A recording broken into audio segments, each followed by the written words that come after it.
Integrated 3 students. So at this point, we have covered the core ideas for circles. There's going to be a whole nother unit dedicated to circles again, but we've already gotten past sort of the point where we want to be with as far as our test is concerned. Now, I sent out an email regarding when the test is and things going on. Today is Monday the 1st, and we have that case assessment on the 3rd. But I wanted to do a lesson. I've done a lot of these question types with students in my face-to-face class. So I wanted to give you guys an opportunity to work some of these questions as well. Let me actually draw on here. Let's talk about this example right here. So the last lesson we had was tangents, and what I've created here is I made this on GeoGebra. We have a circle centered at A. It has 2 points of tangency B and C, and those tangent lines are intersecting at point D over here. Okay, and it says if measure of CDB is 5x plus 8, so that would be CDB. That's here. It's 5x plus 8, and the measure of major arc BEC is 31x minus 20. Okay, major arc, so that's BEC, that's the major arc. Solve for the actual measure of arc BEC. So we want the true degree measure of this arc. It says assume lines which appear tangent are tangent, so we can assume that AD is tangent to the circle and CD is tangent to the circle. And it does say the image is not drawn to scale. The main point of that is do not assume anything looks like anything. Okay, like don't look at an angle and say, oh, I assume that's 90 degrees. You have to know the rules behind it. Okay, so I'm going to pause and let you guys try to solve this, and let's see how you do. Okay, let's see how you do. So, looking at this problem, let's talk about how you should have approached this. Okay, I'm going to actually copy it. We're going to put it into Paint so that I can work it. Okay. Anytime you're presented with a question like this, and it's sort of in this word problem format, the picture itself is blank. So part of being a successful geometry student is knowing where these pieces go and knowing where to put them. So for instance, I know that this should go right here, right? This is that angle right there. That is its degree measure. Then I also know that this is the angle, is this major arc here. So you should have hopefully drawn a diagram on your paper that looks like this, or maybe even copied the problem. I think I've shown y'all how to do that by using this the snipping tool. It's an easy way to modify things. If you type snipping, if you're on a Windows computer, this is what you'd be looking for, and you can actually grab the image off the screen. It's a very handy way for editing things. It's what I do all the time. So, but we have this situation here, and some of you may have worked this out and gotten an answer, and I will say that there's whole number answers here. There's no decimals. Okay. So if that kind of trumps your answer, then we're going to go ahead and look at scenario. So when we learned about these tangent lines, we needed to remember a particular rule about these angles here. Well, what we know about these angles, is they are 90 degrees.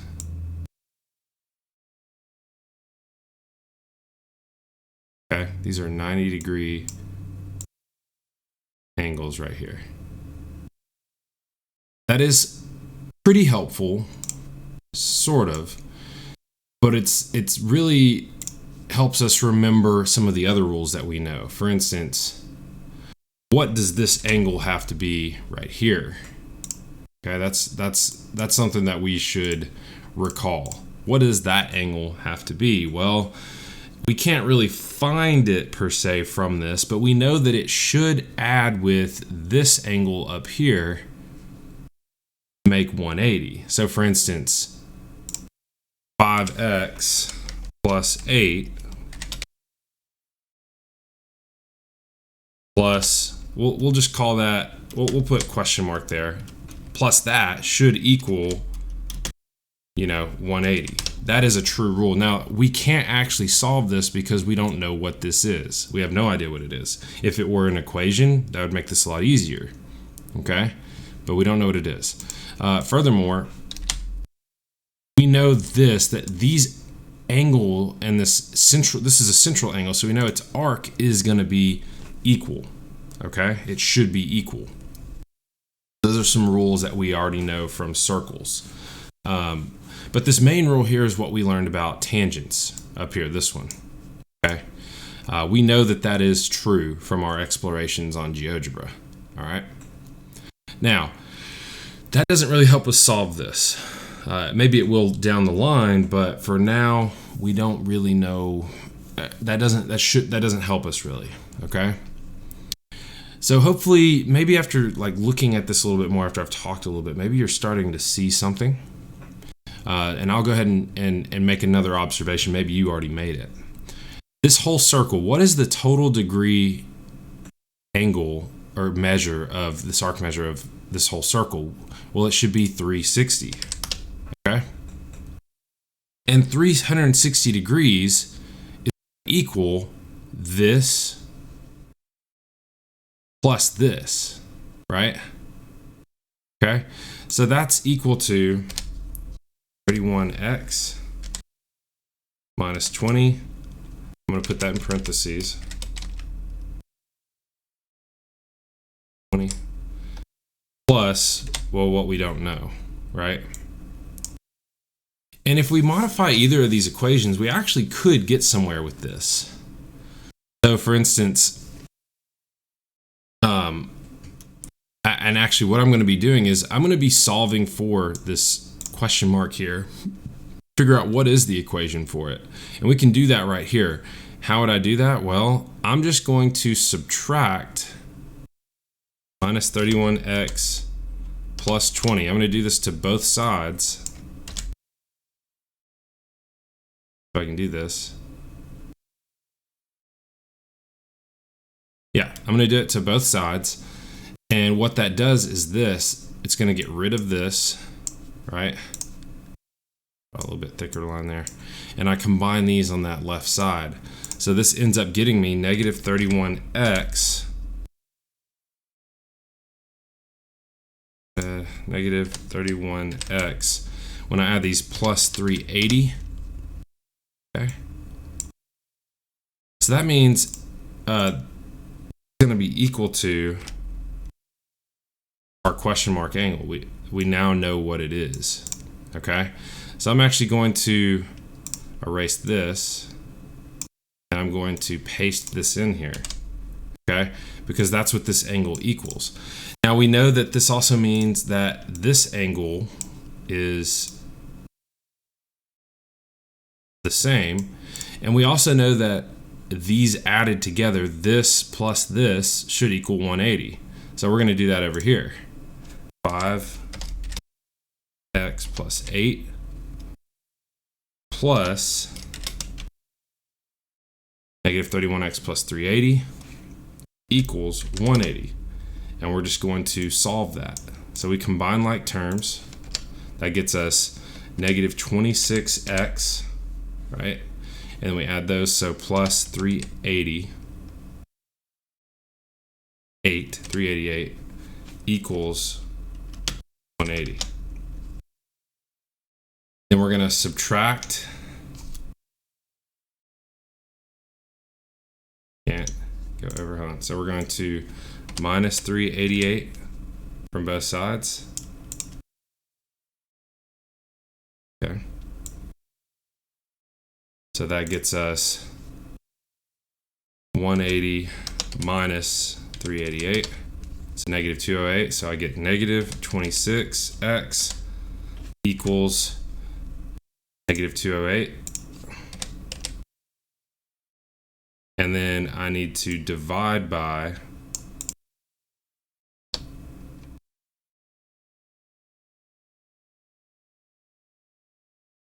I'm going to draw that. So divide by, do that on both sides. So 26, negative 26.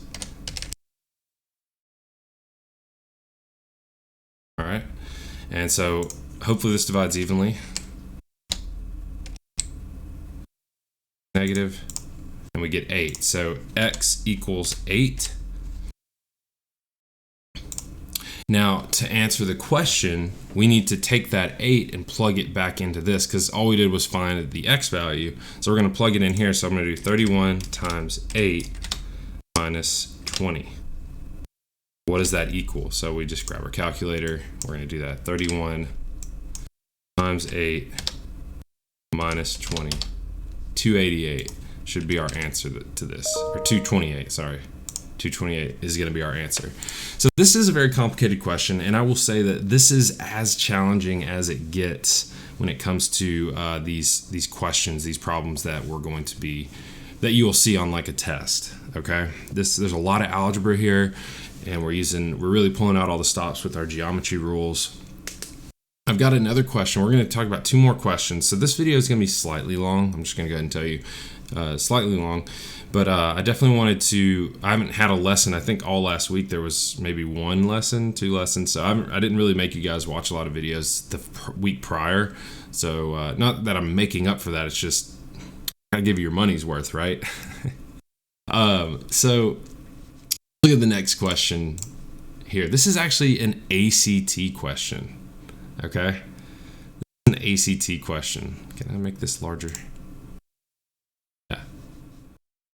ACT question here. It says the circle shown below has a radius of 5 meters and the length of the chord XY is 8 meters. If C marks the center of the circle, what is the length in meters of segment CZ? So I'll pause the video and give you guys a second to try to answer that. All right, so with the nice thing about this is it's multiple choice, so compared to the last question, you have some options. So I'm gonna go ahead and snip this, and we're gonna put it in Paint, and we're gonna talk about it. So the rule here is an older one that we did. So let me do a new older rule that we have to recall here, that it's the properties of chords, okay? But first off, there's a lot of things that we can do, and if you've been watching Coach Harris's ACT videos, we could have automatically eliminated, and we could have eliminated D, and we could have eliminated E, because first off, it says the radius is 5 meters, right? So if we're trying to find CZ, which is this line segment here, we know it's not the radius, so it has to be less than that, right? It also can't be 9 because that's greater than 5. So that's just some sort of, that's just some testing strategies there. Get rid of the ones that just don't make sense, that can't make sense for the problem, okay? It does tell us that the length of the chord is 8 here, so a lot of times it's a good idea to write on the questions. So we know the whole thing here is 8. It says the radius is 5, but I don't see a radius drawn on this shape, okay? So we're actually gonna go ahead and add a radius. So I'm gonna go from C to X, and we're gonna make that a radius, and that's 5. And as soon as you do that, that kind of opens up this question for a lot more possibilities. And we saw that on the last question. It's important to put that information on the problem, right? Just what it gives you is so important for these questions. All right, so now, where do we go from here? Well, we notice that there's a right triangle, and the questions we've had in Delta Math have dealt with, you know, this is a right triangle right here. We know that. But we don't know any of the other leg lengths, or do we? Is there a way that we know? We're trying to find this one here. This is the mystery angle right there. What is that? Do we know what XZ is? Or what it has to be? I can see this is so far zoomed out. Let me zoom in a little bit. So we try to find CZ, but do we know what XZ is? Well, if you go back to your properties of chords, let me move this 8 up. Gonna make a white space, but that's fine. If this is 8. So I extend this line from here to here. We have a radius.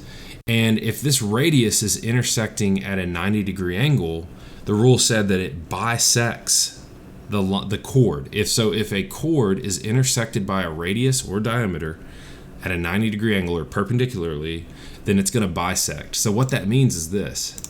This is a 4, and this is a 4. And that kind of helps answer the question, right? Now, we may not be able to just look at our multiple choice here and come up with an answer, but we can use Pythagorean theorem to help solve this. So it's going to be 4 squared plus, and I'll add the squares in a second, equals 5 squared. Let me write in these squares. Square. It's not the best job I've ever done of that.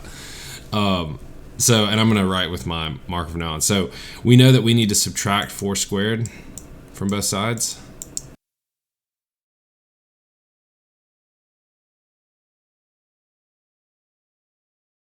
Okay, that goes away over here. So we know that our answer is going to be 5, and this is our, I guess that we could call this b if we wanted to. So b squared, right? B. Erase that. Starting to get kind of messy here. It's fine though. So this is b squared equals 5 squared minus 4 squared. And then we can square root both sides. So we get b equals square root 5 squared minus 4 squared. So I am going to need a better calculator for this. All right, so I'm going to type that in. 5 squared minus 4 squared. 3. So we get 3. Now, some of you may have already known this. This is a special right triangle, if you remember those from iMath 3 when you did trigonometry, possibly. This is a 3, 4, 5. This is 3. Okay, 3, 4, 5. Special, or not a special right triangle, but just Pythagorean triple is what I meant to say. Not a special right triangle, but a Pythagorean triple. So this gives us B as the answer. Okay, so that's just a good practice problem. It's an ACT question. I found it this past Friday looking at a practice test from Coach Harris. It's like, oh, this would be great to talk about. You guys have ACT coming up on the 16th, which is pretty soon. Yeah, just about 2 weeks away for ACT. So going through all these circle questions, they like geometry on ACT, so it's likely that you'll see something like this. Okay. All right, so let's ask one more question to sort of finish off this video. We're 18 minutes in here. I need to modify this. Okay. All right, so here is the question. It is true or false. I'll pause the video and you guys will answer true or false and see what you come up with. So it says a circle can be constructed through any 3 points. So I'm gonna draw on here, black marker. Can I make that bigger? Probably not. All right, so I'm gonna draw a point here, a point here, not very good, and maybe a point here. Okay. Can I draw a circle? Like, could a circle be drawn to go through all 3 of those, right? Or then we come up with another combo. Let me erase those, right? Do another 3. Here, here, and then maybe all the way down here. Is that possible? Is a circle able to go through those 3 points? So think about every possible set of 3 points before you make your answer choice. And you're gonna say it's true or it's false, okay? So I'm gonna pause it, let you think a little bit, and then you're gonna submit true or false. A circle can be constructed through any 3 points. Okay, so if you're saying it's true, you need to be able to explain why is it always true, okay? Why is it always true? If you're saying it's false, then you need to show me one example where it's false, or explain where one example of it being false is. Okay? So, this is what we're going to do. We're going to talk about what is the definition of a circle? How can we create a circle through these 3 points? What do we know has to be true about these 3 points? And it also, let's think about this. When I say I need to draw a circle or construct a circle through these points, that means the circumference has to cross through all 3 of them. So what is our definition of a circle? Well, definition of a circle is points that are equally distanced from a central point, right? So what we know about these 3 points is there has to be a central point where all 3 of them are equally distanced from, right? So somewhere out in space, it doesn't matter where it is. So if we're thinking about this, would this be the central point? Okay, would these be equally distanced? Maybe, maybe not. Okay, probably not for that one. So does there exist a place in this space where they will be, equally distanced? That's what we have to think about. For those that are thinking false, is there a counterexample? Well, let's think about this. And I'll go ahead and say this. The answer to this question is false. Okay? This is a false statement. Now, let's explain why. If I take the points, and let's pretend that I'm doing this correctly, and I line them up in a perfect line. Okay? Line them up in a perfect line. A circle can't be created through 3 points that are in a straight line. Okay? If you think about the definition, if I make a central point up here, there's no way that distance, and that distance will ever be equal, right? Also, this would imply that it can have a flat side, which can't happen, okay? So that is our one counterexample right there, is that we have 3 points side by side. So we're going to modify this question a little bit. And what we described there was collinear points. So a collinear points, those are points that are on the exact same line. Let me pull up GeoGebra for you guys. Let me make a line here. A, B, and if I add a point C on there, these are called collinear. Okay? So anytime you have collinear points, you cannot draw a circle through them. It's impossible by the definition of a circle to happen. Let's modify it, and let's say any 3 non-collinear points. All right, so now that's and let me put our definition here, collinear points that are on the same line. Just like you have a coworker, right? Collinear coworker. So, true or false, we edit this question. A circle can be constructed through any 3 non-collinear points, meaning they can't be in a straight line. Is this true or false? So I'll pause again. Is this true or false? Go back to this example. It's kind of hard to imagine that points are able to go, like that there would be a circle that could go through some of these points here, or if you create some extreme examples where these circles would go through, right? It kind of looks like it would be some sort of oval that would only work here, right? So let's, but it's hard to also think of one counterexample. It's hard to know, thinking about the definition of a circle, does there exist a central point for any 3 points that I put up here? One way up here, one way down here. Is there a central point, a point that's equally distanced from all of these? Okay? Well, it's hard to show that it's false, and we might be thinking, feels like there should be a point somewhere that all of these are equally distanced to, okay? So I'm going to go ahead and tell you that this is a true statement, okay? And this is a pretty awesome thing to learn about and kind of discover, I suppose. I remember learning about it myself, and I was very, I I got really excited about learning about this, and we're going to go to GeoGebra to help us with this. Okay. So what I'd like everybody to do is we'll keep our collinear points up here, but open up GeoGebra for me. Again, that's GeoGebra geometry. Now I want you to just draw 3 points. Okay. Just draw 3 points. It doesn't matter what they look like. They can look like mine here. Does not matter. Here they are, the 3 points. So if we are assuming it's true, okay, let's say that a circle can go through all 3 of these points, like I could draw it somehow. That means that if I did this, D to E and E to F, what does that actually make these segments? Well, they would be chords, right? So that's similar to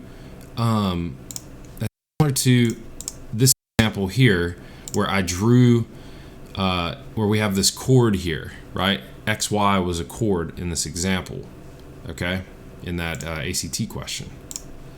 So these are chords. What we're trying to do is we're trying to figure out where is the center point, where would these points be equally distanced if I could draw a circle through them? That's what we want to know. Well, we actually kind of see the rule occur on here. Look at this chord XY. Here's the center of the circle, and we used a rule that helped us, that split these apart here to help us solve this question. We can kind of go the other direction, okay? So think about this. We set a radius or a diameter that intersects a chord perpendicularly and cuts it in half, right?